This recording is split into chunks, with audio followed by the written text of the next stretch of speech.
The millionaire laughed when he asked if the cleaner could read, until he heard her respond in 5 languages.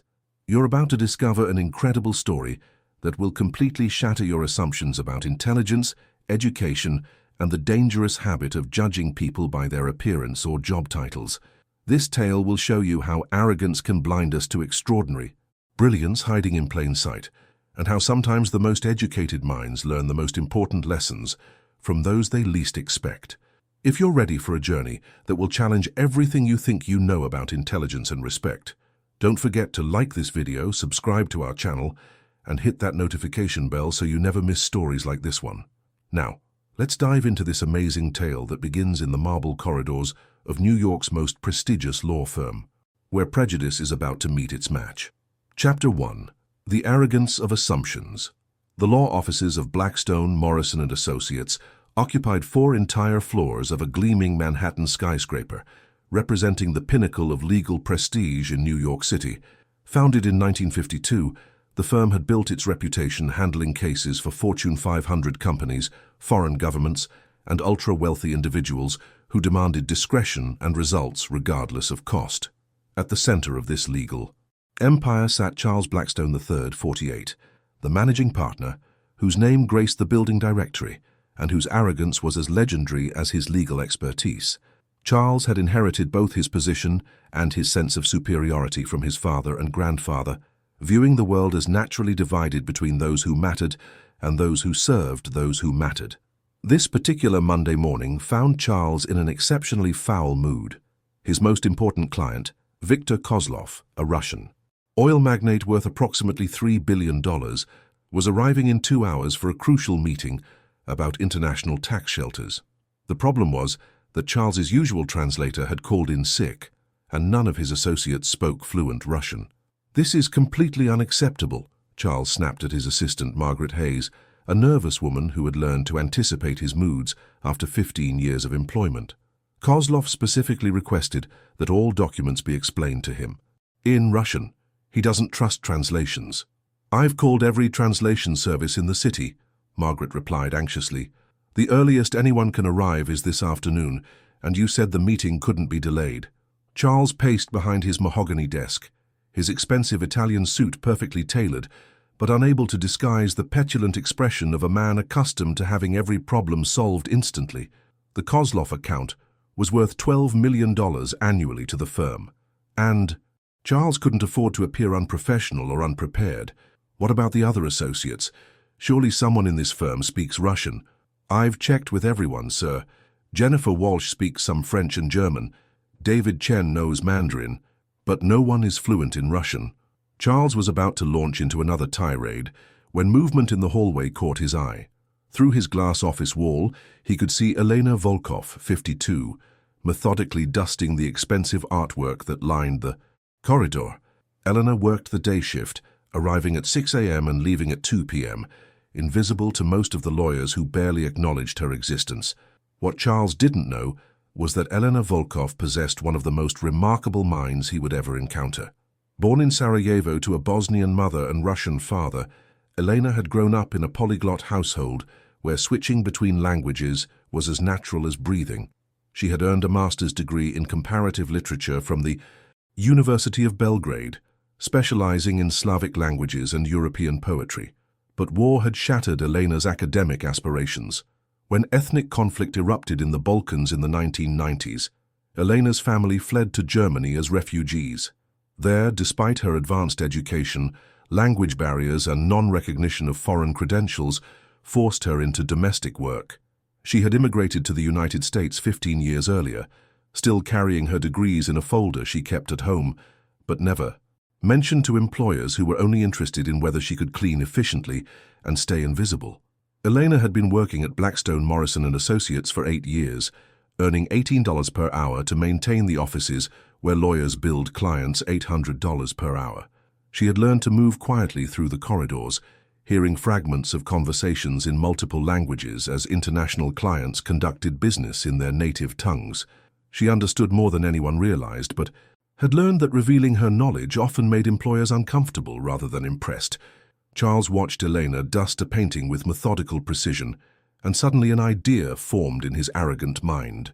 The idea was cruel, born from his assumption that someone in her position must be uneducated and therefore easily intimidated. "Margaret," he said with a malicious smile, "call the cleaning woman over here." Margaret looked confused. "Sir, the cleaner. I want to speak with her. I have an idea for entertainment before this stressful meeting." Margaret reluctantly walked to the hallway and approached Elena. "Excuse me, Elena. Mr. Blackstone would like to speak with you." Elena felt a familiar knot of anxiety in her stomach. In her experience, being summoned by executives usually meant either a complaint about her work or notification of reduced hours.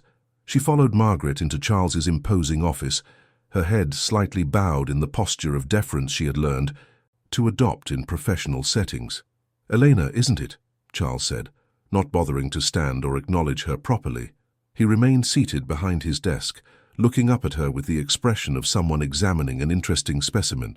"Yes, sir," Elena replied quietly, her English carrying only the slightest accent after 15 years in America. Charles leaned back in his leather chair, savoring what he anticipated would be an amusing moment. "Elena, I have a question for you. It's rather important, so I need you to be honest with me." Elena nodded, unsure where this conversation was heading. "Can you read?" Charles asked, his tone suggesting that he found the question inherently amusing. The question hit Elena like a physical blow. In the academic circles where she had once belonged, she had been respected for her intellect and linguistic abilities. Now she was being asked if she possessed basic literacy, as if it were a remarkable skill for someone in her position. Yes. Sir, I can read," she answered, maintaining her composure despite the humiliation. Charles's smile widened. "Excellent, because I have some very important documents here, and I'm curious if you might be able to help me with something." He pulled out a contract written in Russian, part of the Kozlov materials that needed translation. The document was filled with complex legal terminology that would challenge even educated native speakers. "You see, Elena, I have this little problem. This document is written in a foreign language, and I need to know what it says. I don't suppose you could take a look at it and tell me what you see?" Charles was enjoying himself immensely. He imagined Elena would stare at the Cyrillic text with confusion, perhaps admit that she couldn't read foreign writing, providing him with an amusing anecdote to share with his colleagues about the intellectual limitations of service workers. Elena looked down at the document Charles had placed on his desk. She recognized it immediately as a sophisticated contract dealing with offshore financial structures, exactly the type of complex legal instrument she had studied in her comparative law courses years ago. For a moment, Elena considered playing the role Charles expected. It would be easier to claim ignorance, to maintain the invisibility that kept her employed, but something in his condescending tone, in the obvious pleasure he was taking from what he thought was her inadequacy, ignited a spark of the pride she had spent years suppressing. "This document," Elena said quietly, her accent suddenly more pronounced as emotion crept into her voice, "is written in Russian." "Yes, very good," Charles said mockingly. "And what does it say? Can you make out any of the words?" Elena straightened her shoulders and began to read, her voice growing stronger with each word. "Agreement on the establishment of beneficial ownership structures for the optimization of international tax obligations." She continued reading the complex legal document in fluent Russian, her pronunciation perfect, her understanding of the sophisticated terminology evident in her intonation and phrasing. Charles's smug expression began to fade as Eleanor's voice filled his office with perfectly articulated Russian legal language. But Elena wasn't finished. "Wenn Sie es vorziehen, kann ich es auf Deutsch übersetzen," she continued seamlessly, switching to fluent German. "If you prefer, I can translate it into German." Charles's mouth fell open. "Ou peut-être préférez-vous le français?"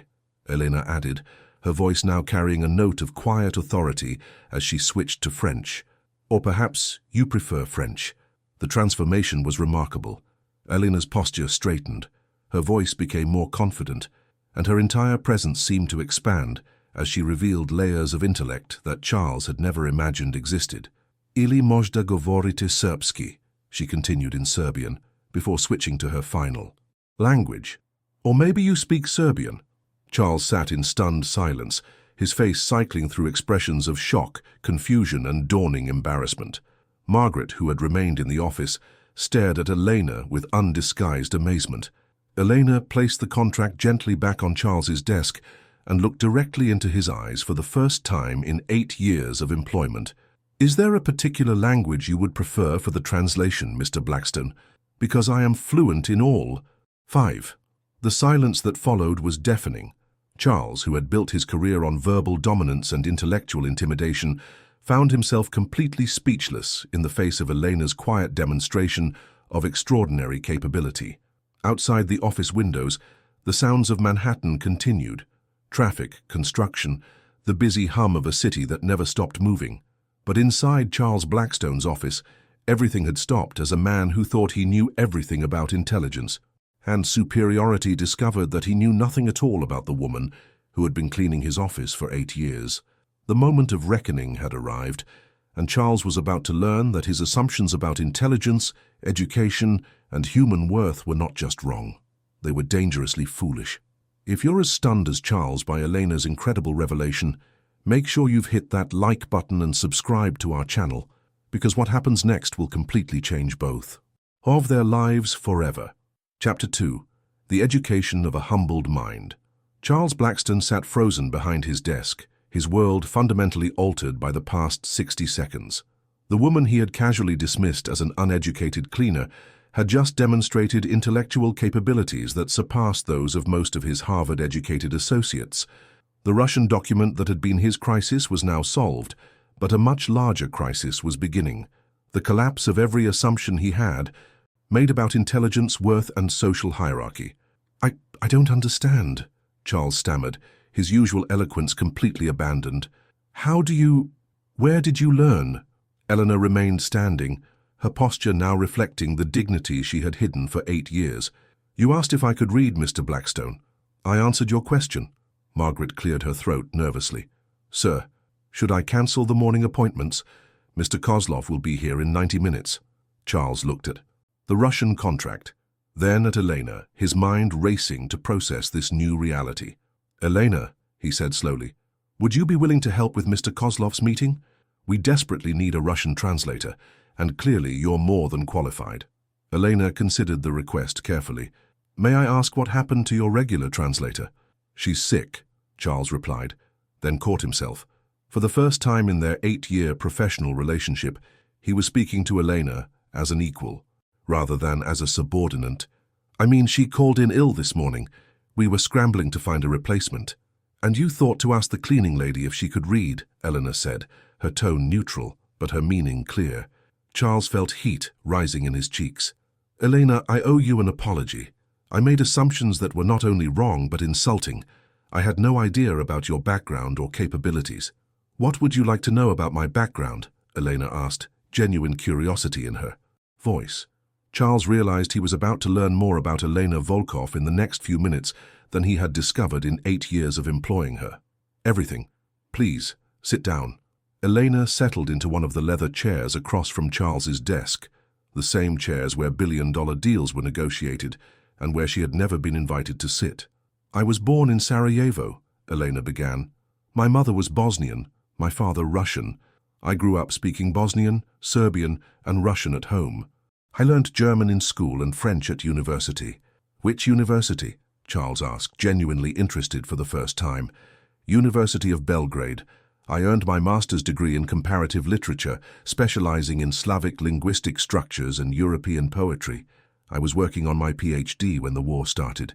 Charles felt increasingly smaller as Elena continued. "The war, the Yugoslav wars. My family lost everything, our home, our business, our entire life. We became refugees in Germany, where I worked as a domestic cleaner while trying to get my credentials recognized. When that proved impossible, we immigrated here. But surely with your education, you could have found academic work here." Eleanor smiled sadly. "Mr. Blackstone, have you ever tried to get foreign academic credentials recognized in the United States? The process takes years, requires expensive evaluations, and even then, most employers prefer American degrees. Meanwhile, bills must be paid, and families must be fed." Charles was beginning to understand the magnitude of his ignorance. "So you've been working as a cleaner despite having advanced degrees?" I've been working as a cleaner while having advanced degrees, Elena corrected gently. The work itself isn't degrading. Honest work never is. What's degrading is being treated as if the work defines your intelligence or worth as a human being. The rebuke was quiet but devastating. Charles realized that for 8 years he had been paying Elena barely above minimum wage, while she possessed qualifications that exceeded his own. She had been listening to his conversations with international clients, understanding every word while he remained oblivious to her comprehension. "Elena," Charles said quietly, "I don't know what to say. I've been incredibly blind and prejudiced." "Yes, you have," Elena agreed matter-of-factly, "but you're not unique in that regard. Most people make assumptions based on job titles and appearances rather than taking time to actually know the individuals they employ." Margaret's phone buzzed with a reminder. "Sir, Mr. Kozlov's car just left his hotel. He'll be here in an hour." Charles looked at Elena with new desperation, not the arrogant desperation of someone expecting service, but the humble desperation of someone asking for help from an equal. "Elena, would you be willing to assist with this meeting? I understand if you prefer not to, given how I've treated you, but we genuinely need your expertise." "What would my role be?" "Full translation services. Mr. Kozlov needs complex legal documents explained in Russian. The meeting involves international tax structures, offshore accounts, regulatory compliance, sophisticated financial instruments." Elena nodded thoughtfully. "I'm familiar with international financial law from my studies. What compensation are you offering for translation services?" Charles realized he had never negotiated professional fees with Elena. He had simply told her what her cleaning wages would be. "What do professional translators charge for this type of work?" "For specialized legal translation with my qualifications, typically between $200 and $300 per hour." Charles felt his face burn with shame.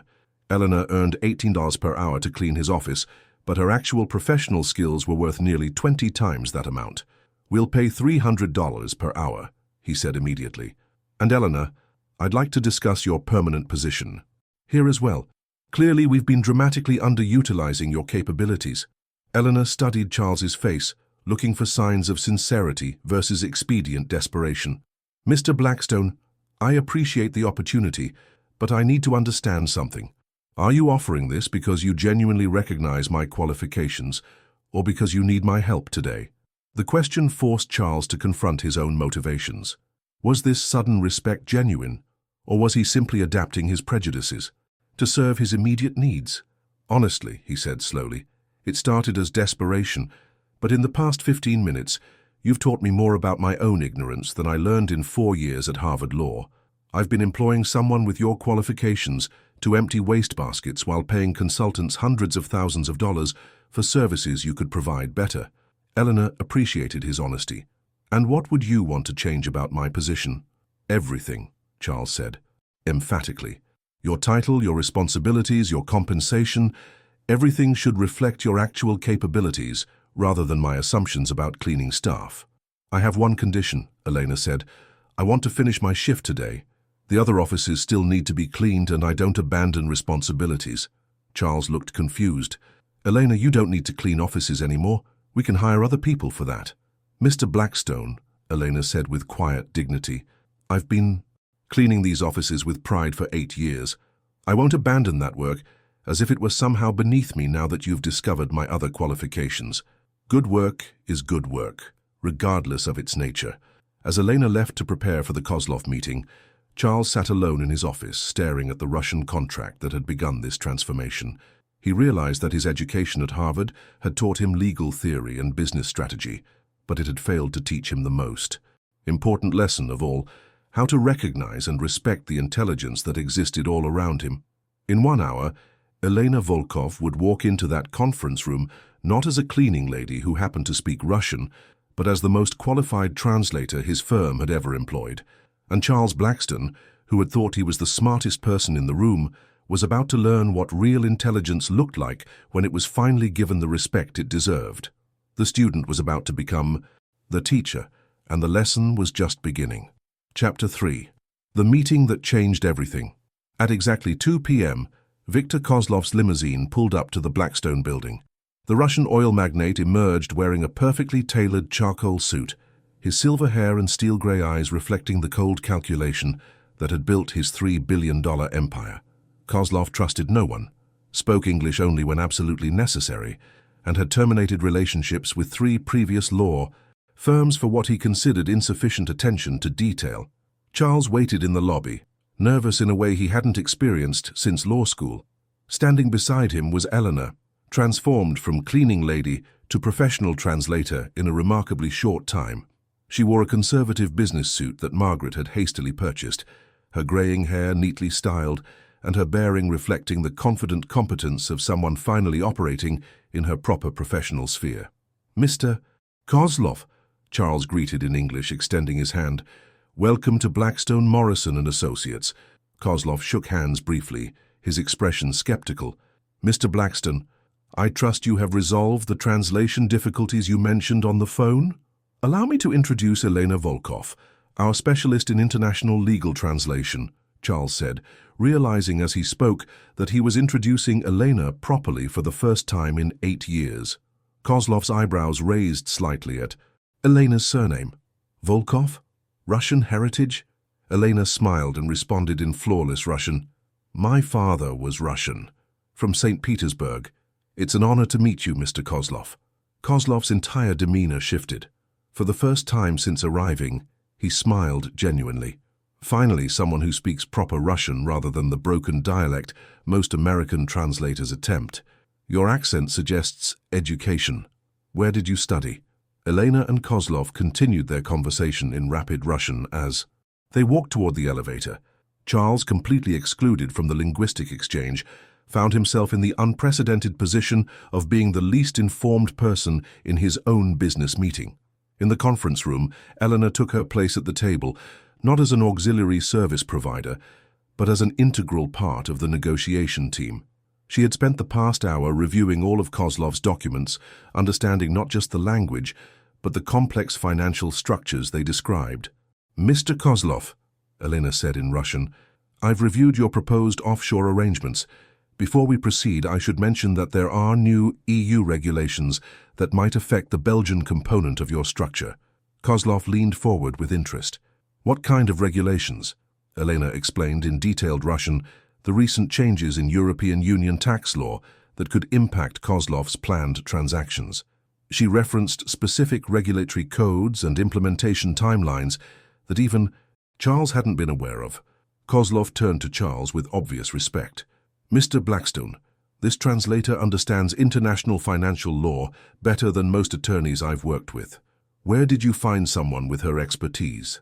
Charles felt heat rising in his cheeks as he realized he couldn't admit that Elena had been cleaning his offices for 8 years while he remained ignorant of her qualifications. "Elena has been associated with our firm for some time. We're fortunate to have access to her knowledge." The meeting continued for 3 hours, with Elena seamlessly translating complex legal concepts while occasionally adding insights that impressed both Charles and Kozlov. She explained nuances of international law, suggested alternative structural approaches, and demonstrated understanding of financial regulations across multiple jurisdictions. "This derivative structure you're proposing," Elena said to Kozlov in Russian, "reminds me of something similar I studied in comparative European law. There's a precedent from a German court case that might strengthen your position with EU regulators." Kozlov was clearly delighted. "You studied comparative law? Where?" "University of Belgrade, master's degree with focus on Slavic legal systems and European integration." "Belgrade," Kozlov exclaimed. "I did my undergraduate work there before the political situation changed. Professor Dmitrovich was my advisor for international commercial law." Elena's face lit up. "Professor Dmitrovich was my thesis advisor. He's the one who encouraged me to specialize in cross-border financial regulations." Charles watched this exchange with growing amazement and shame. Not only was Elena professionally qualified to handle Kozlov's translation needs, but she had academic credentials and specialized knowledge that directly related to the client's business. For 8 years, she had been working in his building while possessing exactly the expertise that would have made her invaluable to his practice. As the meeting concluded, Kozlov stood and shook Elena's hand warmly. "Miss Volkov, this has been the most productive legal consultation I've had in years. Your insights saved me from potential regulatory problems that could have cost millions. He turned to Charles. Mr. Blackstone, I want all future work on my accounts to include Ms. Volkov's participation. Her expertise is exactly what I need for my international operations. After Kozlov left, Charles and Elena sat alone in the conference room, surrounded by documents that represented millions of dollars in legal fees and billions in client assets. Eleanor, Charles said quietly, I owe you more than an apology. I owe you 8 years of professional recognition and compensation that reflects your actual qualifications. Elena studied his face carefully. What are you proposing? I want to offer you a position as senior international legal consultant. You would work directly with our foreign clients, handle specialized translation services, and provide expertise on cross-border transactions. Charles paused. The starting salary would be $200,000 annually, with performance bonuses based on client retention and new business generation. Elena was quiet for a long moment. And what about the cleaning position? Elena, you don't need to clean offices anymore. You're overqualified for that work by any measure. Mr. Blackstone, Elena said firmly, I want to be clear about something. The work I've been doing isn't degrading because it's cleaning. It's degrading because I've been undervalued and invisible while doing it. I take pride in maintaining a clean, professional environment. Charles looked confused. What are you saying?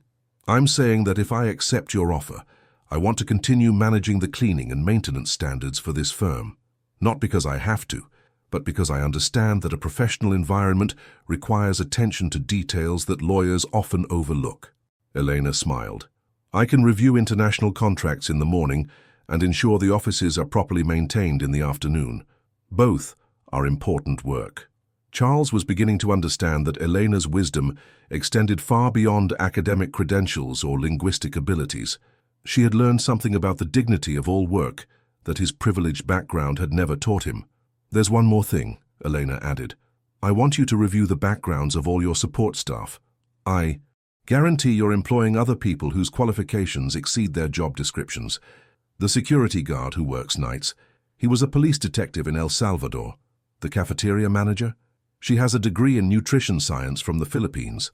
Charles felt his understanding of his own firm shifting fundamentally. How do you know all this? Because I took the time to have conversations with them, because I treated them as human beings worth knowing rather than invisible service. Providers. Elena's tone was gentle but pointed. They have stories, Mr. Blackstone. They have knowledge and experience and insights that could benefit this firm if anyone bothered to discover them. As Elena left the conference room to finish her cleaning duties, before accepting her new role the next morning, Charles sat alone contemplating the magnitude of his discovery. He had built a successful law firm by hiring the best minds money could buy, but he had been blind to the extraordinary talent that was already in his employ. Tomorrow, Elena Volkov would begin her new position as senior international legal consultant, but she would also continue to ensure that the offices were maintained to her exacting standards, demonstrating that intelligence and dignity could coexist in any form of honest work. Charles had learned the most important lesson of his professional life, that true intelligence often hides in plain sight, waiting for someone humble enough to look beyond assumptions, and arrogant enough to believe they know everything about everyone. Chapter 4. The Firm That Learned to See. 1 year after Elena's transformation from cleaner to senior consultant, Blackstone, Morrison & Associates had become an entirely different kind of law firm. The changes went far beyond Elena's remarkable success. They represented a fundamental shift in how the organization recognized and utilized human potential. Elena's corner office on the 42nd floor reflected her unique position perfectly.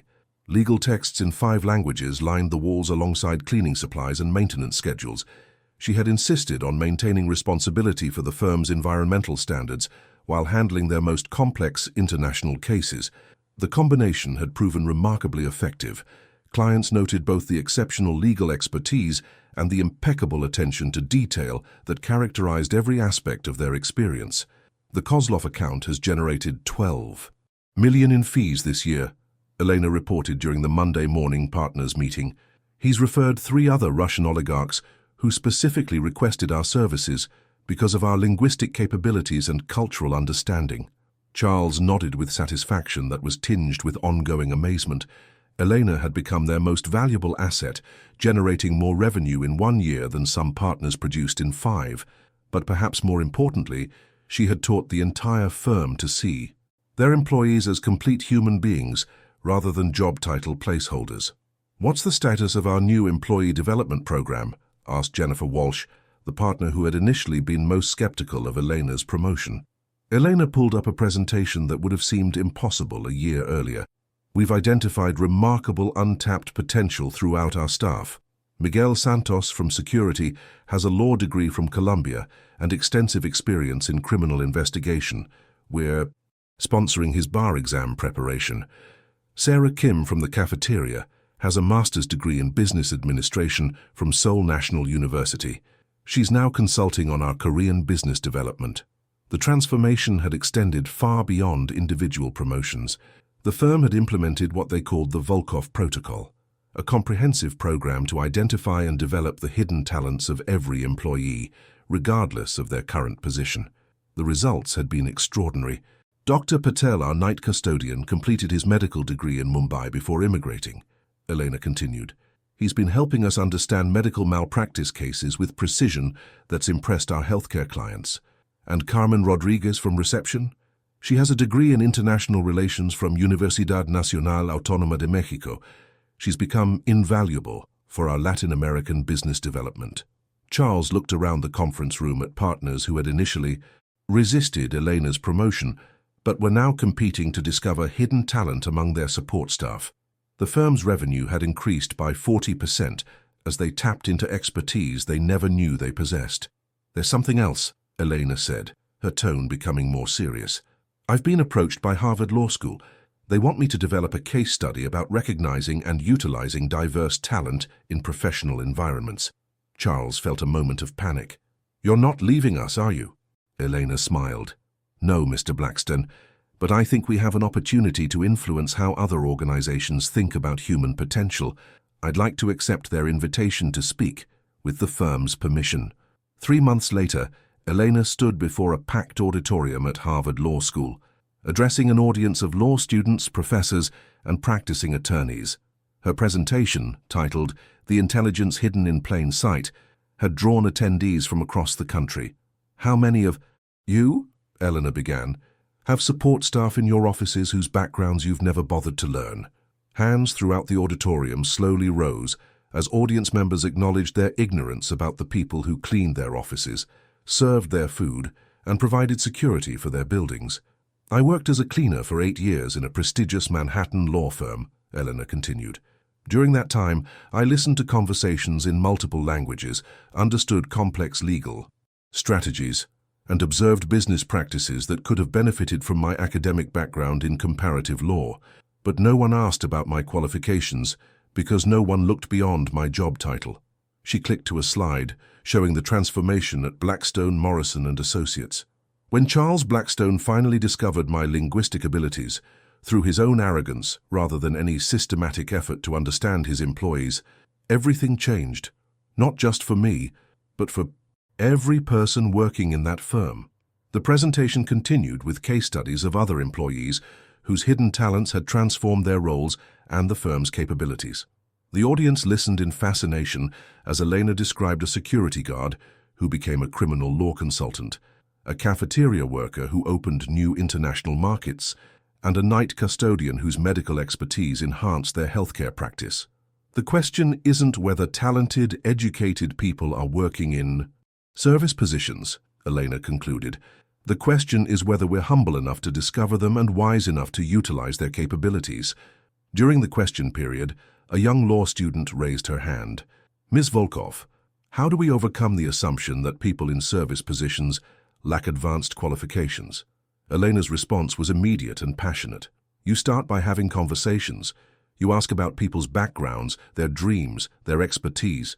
You treat every person as a complete human being worthy of respect and interest. And you remember that circumstances, not capabilities, often determine job placement." After the presentation, Charles, who had flown to Boston to hear Elena speak, approached her with obvious pride. "I can't believe that a year ago I thought I was doing you a favor by asking if you could read." Elena laughed. Mr. Blackstone, you were doing me a favor. You gave me the opportunity to reveal myself.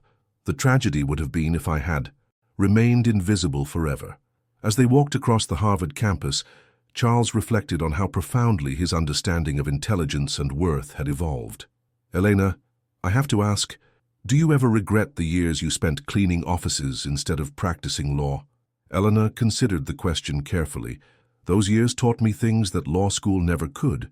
I learned about dignity in humble work, about the intelligence that exists at every level of society, and about the importance of seeing people as they truly are, rather than as their circumstances suggest.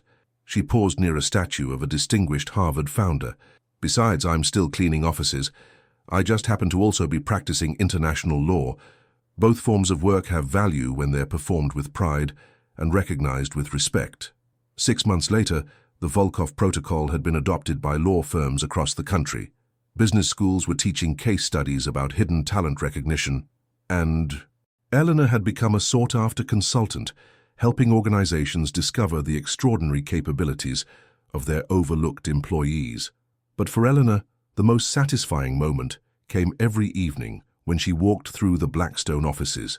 Ensuring that everything was maintained to her exacting standards, she would greet the night security guard, who was now also their expert on Latin American criminal law, and check with the evening cleaning crew, several of whom were pursuing advanced education with the firm's support. Charles had learned that true intelligence wasn't about credentials or social position.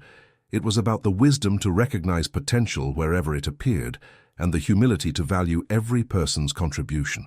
Elena had taught him that the most important discoveries often come not from looking harder at what we expect to find, but from finally seeing what was there all along. And in a world that too often judge people by their job titles rather than their capabilities, that lesson was worth more than all the billable hours money could buy. The story of Elena Volkov and Charles Blackstone reminds us that intelligence, education, and extraordinary talent often hide behind the most ordinary appearances. Elena's journey from invisible cleaning lady to respected legal consultant shows us that assumptions about intelligence based on job titles or social position can blind us to remarkable capabilities right in front of us. Sometimes the most educated minds learn their most important lessons from those they initially underestimate.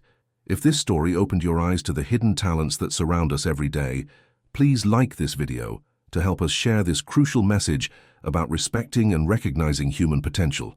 Subscribe to our channel for more inspiring stories about discovering extraordinary people in ordinary places, and don't forget to hit that notification bell so you never miss content that could change how you see the world around you. Have you ever discovered unexpected expertise in someone you initially underestimated? Share your story in the comments below, and remember, every person you meet knows something you don't, if only you take the time to listen and learn.